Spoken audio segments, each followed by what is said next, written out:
मृत्युंजय तिवारी जी, जिस विषय पर बात करने के लिए हम यहाँ पर बैठे हुए हैं, मुझे लगता है कि इधर उधर नहीं जाते हुए मृत्युंजय तिवारी जी सीधे उस पर आते हुए, रेल में लालू यादव का खेल शामिल है या फिर नहीं शामिल है? एक सेकंड, मैं आ रही हूँ जफर इस्लाम साहब आपके पास।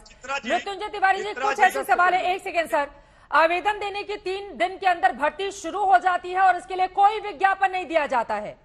शुरू में ही सब्स्टिट्यूट भर्ती हुई और बाद में उसको रेगुलर नियमितीकरण उसका कर दिया जाता है। पटना के रहने वालों की भर्ती 6 अलग अलग रेलवे जोन में की गई और उसके बदले नौकरी पाने वाले या फिर उनके परिवार से जमीनें ली गई। ये सच है या नहीं सच है मृत्युंजय तिवारी जी? चित्रा जी, आदरणीय लालू प्रसाद जी रेल मंत्री कब थे? बीजेपी की नींद 8 वर्षों के बाद खुली है। ये सब प्रोपगंडा, ये सब जो बीजेपी कर रही है, इसीलिए ना बीजेपी का ये दुर्गति है बिहार में। अब 2024 का डर सता रहा है। आदरणीय लालू, जांच होने देना चाहिए, नहीं होने देना चाहिए मृत्युंजय तिवारी जी? जफर इस्लाम साहब आप बोल लीजिए, बार बार उनके फ्रेम में दिक्कत आ रही है। मृत्युंजय जी बाद में आरोप मत लगाइएगा, तकनीकी दिक्कत है, इस वजह से आपकी आवाज पूरी नहीं हो पा रही है। जफर इस्लाम साहब, सवाल तो जायज है ना, रेल मंत्री लालू प्रसाद यादव जी कब थे और पूरे मामले की जांच कब हो रही है? यही तो टाइमिंग का खेल है ना जफर इस्लाम साहब। छोटी सी नहीं, मैं एक तो छोटी सी बात कह रहा हूं। देखिए, बिहार जिस प्रदेश के बारे में बात हो रहा है वह एक कहावत है, बापा पुत प्रापत घोड़ा, बहुत नहीं तो थोड़ा थोड़ा। जब बाप अगर गलत काम करता है तो थोड़ा उसका असर बच्चों में दिखता है, लेकिन यहाँ तो बाप से भी जो है आगे निकल गए जो बच्चे ले। आप देखिए जरा तेजस्वी यादव देखिए, आप इनकी मीसा भारती के और बाकी ये सारे लोग जो है कैसा करप्शन किया है। और जहां तक जो है अब भोला यादव जो है बाकी बातें बताई हैं, भोला यादव ने बताई हैं, तो सारी जानकारी मिली है। सीबीआई इन्वेस्टिगेट करिए। सीबीआई इन्वेस्टिगेट कब करती है? सीबीआई इन्वेस्टिगेट करती है जब उसके पास दस्तावेज आते हैं। दस्तावेज है तो दस्तावेज के बेसिस पे, एविडेंस के बेसिस पे और इन्वेस्टिगेशन के साथ एविडेंस लेगी। लेकिन इनको चिंता क्यों सता रही है? इनको मालूम है कि इन्होंने बहुत करप्शन किया है। अरे थोड़ा नहीं, बहुत करप्शन किया है मृत्युंजय भाई। आप भी जानते हैं कि बिहार में जब तक लालू जी की सरकार रही, आपसे सवाल क्या पूछा गया था जफर इस्लाम साहब? हर मामले में करप्शन। आपसे सवाल क्या पूछा गया था? हर मामले में अगर करप्शन है, जब वो रेल मंत्री थे, उस पूरे मामले की जांच अभी 2022 में क्यों आपको याद आ गई अचानक से? वो भी जिस दिन उनको बहुमत साबित करना था सदन के भीतर। आप बच कैसे सकते हैं जफर इस्लाम इस सवाल का जवाब देने से? नहीं, मैं उसका जवाब देता हूं ना। सबसे सीधी बात है कि देखिए, पहले जो है एजेंसीज को खुली छूट नहीं देते थे। बिल्कुल खुली छूट है कि आप एजेंसी जिस पर्पस के लिए है, देश ने एजेंसी जिस पर्पस के लिए बनाया है, उस काम में कोई बाधा सरकार न डाले। हमारी सरकार कोई बाधा नहीं डाल रही है, कोई हस्तक्षेप नहीं है, वो अपना काम कर रही है। उसके पास जब भी एविडेंस है, कोई लिखा है कि एविडेंस अगर आज मिलता है तो आज जानकारी, आज उसकी इन्वेस्टिगेशन नहीं हो। आज कोई एविडेंस मिला है तो इन्वेस्टिगेशन होगा। अगर भोला यादव ने कोई एविडेंस दिया है, भोला यादव ने कुछ शेयर किया है, तो सीबीआई जाएगी।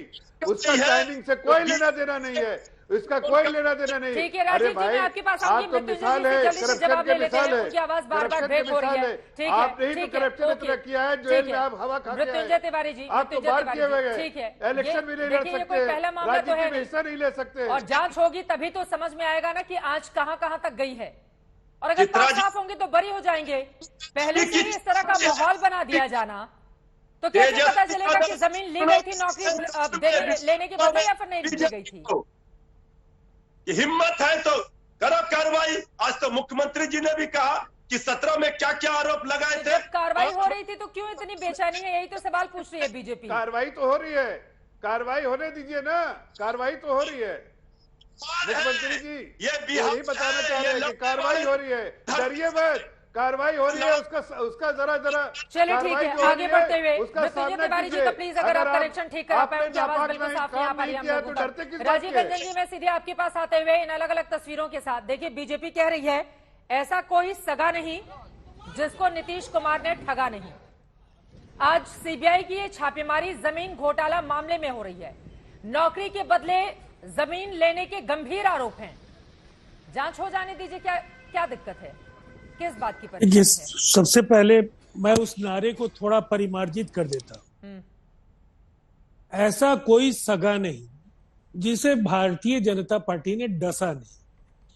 देखिए, नीतीश कुमार जी के प्रभाव का जो दायरा है और हमारी पार्टी की सरकार बिहार में है, लेकिन लोकतांत्रिक मूल्यों की दुहाई देने और अ पार्टी विद डिफरेंस का दावा करने वाली पार्टी का इतिहास, चरित्र और चेहरा क्या है, एक बार फिर से दोहराना ये जरूरी है कि 97 से 2022 का जो एनडीए का ये सफर है, इस सफर में कोई दोस्त इनके साथ चलने के लिए आज तैयार क्यों नहीं है।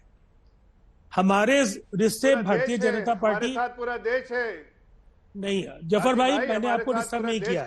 नहीं जफर भाई, जनता खड़ी नहीं, मैं सिर्फ कह रहा देश की जनता खड़ी है। नहीं ठीक है, जनता आपके साथ है, ये 2024 में जिसका जनाधार बढ़ाओ, जिसका जफर भाई, मैं उम्मीद करता हूं कि थोड़ा धैर्य रखिए, धैर्य रखिए जफर भाई। मैं चाहता हूं आप सुनने की आदत भी डालिए, आप आगे आपको ये आदत बनानी चाहिए। अरे ये लंबा सफर है।